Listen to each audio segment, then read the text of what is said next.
नमस्कार. आज राष्ट्रीय स्वयंसेवक LBS कॉलेजचे विद्यार्थी इथं आलेले आहेत आणि ते आपले मनोगत व्यक्त करत आहेत.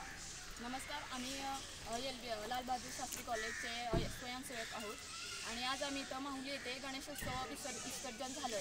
ते आलेल्या भाविकांनी प्लास्टिकचा कचरा इथे सगळा टाकला होता, पसरला होता. तो आम्ही सर्व स्वयंसेविका जमलो होतो इथं आणि सर्व प्लास्टिक निर्मूलन केलं. आणि भाविकांना ही विनंती आहे की त्यांनी कृपया करून इथं प्लास्टिक पसरवू नये, प्लास्टिक टाकू नये. याचा दुष्परिणाम आपल्यालाच भोगावे लागतात. नमस्कार, मी अमृता गिंपळे, NSSची स्वयंसेवक.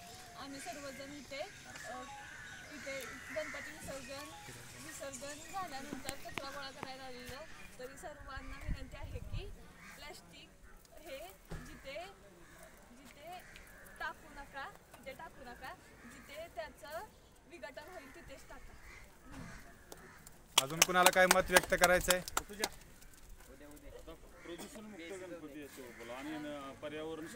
गणेशोत्सव हा समृद्धी घेऊन येणारा सण आहे. तरी कृपया सर्वांनी आपापली जी प्लॅस्टिकचे कागद वगैरे असतील ते एका ठिकाणी गोळा करून जाळून टाकावेत, जेणेकरून निसर्गाला त्रास होणार नाही आणि पुढचे सगळे सण आपण आनंदाने उत्साहाने साजरे करू.